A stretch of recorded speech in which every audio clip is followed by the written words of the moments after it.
لو بتحبي الغريبة الناعمة اللي أول ما بتاكليها بتدوب في البق على طول وريحتها تبقى زي بتاعة المحلات وأحلى كمان ومقادير مظبوطة 100%، يبقى لازم تشوفي الفيديو ده. هخليكي تعملي أحلى غريبة من أحلى محلات موجودة. انتي هتعملي الغريبة أحلى منها 100,000 مرة.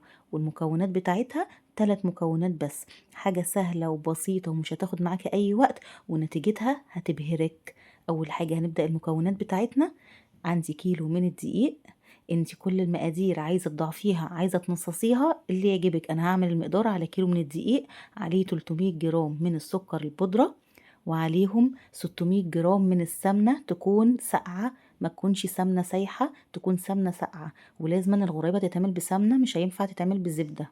هجيب العجان، انزل فيه بالسكر البودره اللي هما 300 جرام، وهنزل عليه بالسمنه اللي هي 600 جرام. ما عندكيش عجان، انزلي بالمضرب البيض واضربيهم مع بعض. انا النهارده هكسر القاعده خالص وهنعمل الغريبه. ال3 مكونات هيتحطوا مع بعض وهنشتغل بيهم على طول. انا اول ما ضربت معايا العجينه طلعت زي ما انت شايفاها كده.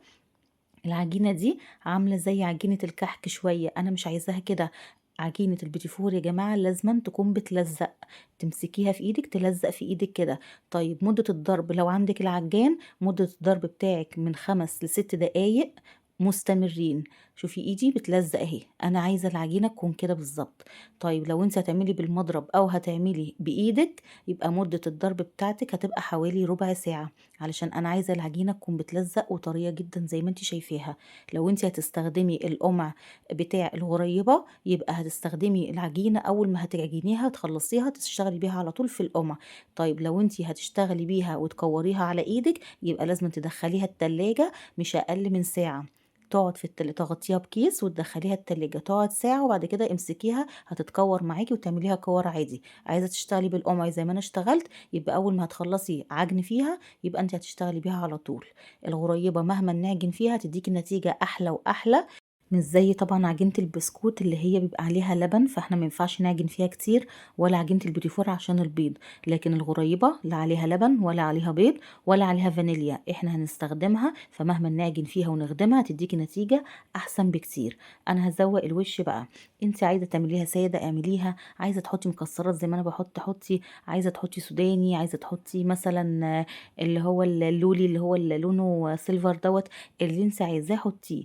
اللي موجود عندك اشتغلي بيه، مفيش حاجة هتوقفك. القريبة من أسهل النواعم اللي احنا بنعملها بتاعة العيد. احنا دلوقتي انا هخلص تزيين، واول ما هخلص هكون انا قايدة الفرن مسبقا. قبل ما هبدأ ازين اقوم انا قايدة الفرن وهدخلها على رف اوسط، وهقيد النار من تحت بس. الغريبة هتقعد معايا 10 دقايق بس على الرف اللي في النص. كده طلعت معايا الغريبة زي ما انت شايفاها، هي لونها بيبقى ابيض فاتح كده زي ما انت شايفاه. والقاعدة بتاعتها ما بتبقاش لونها ذهبي يا جماعة، بتبقى لونها وردي، يعني افتح من الذهبي بكتير. وطبعا اول ما اخرجها من الفرن مش هلمسها ولا هاجي ناحيتها من قبل ما هي تبرد، لازم تبرد خالص وتبقى ساقعة خالص. ابدأ ان انا اشيلها من الصاج وابدأ ارصها في العلبة بتاعتي. شوفي القاعدة بتاعتها لونها عامل ازاي. انا مش عايزاها لونها يبقى اغمق من كده، ده السوى المظبوط. والحجم اللي انا عملته في الاول هو ده الحجم المظبوط، لانها بتدخل الفرن يا دوبك بتنفش حاجة بسيطة وبتطلع معاكي زي ما انتي شايفاها كده.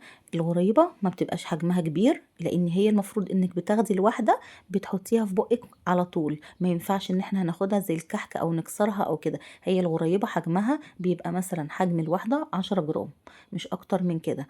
المقادير مظبوطة جدا، جربيها على ضمانتي. انا جربتها قدامك خطوة بخطوة، وعملنا الغريبة ال3 خطوات وال3 مقادير حطيناهم على بعض مرة واحدة وضربنا مرة واحدة. لا ضربنا سكر وسمنة لوحدهم ولا عملنا اي حاجة، احنا كل المكونات حطيناها على بعض وضربناها.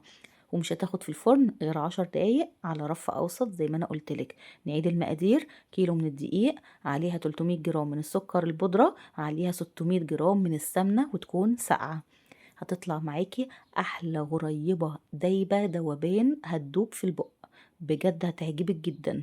بصي حجم الغريبة قد ايه، حلوة جدا. انتي ملاحظة ان فيها اي تشققات؟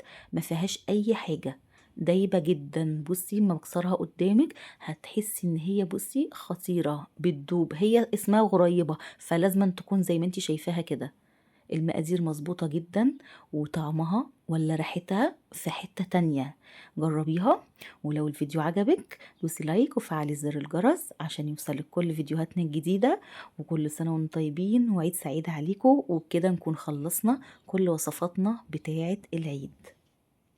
دوسي لايك للفيديو واعملي متابعة للصفحة عشان يوصلك كل فيديوهاتنا، وما تنسيش الكومنت الحلو بتاعك.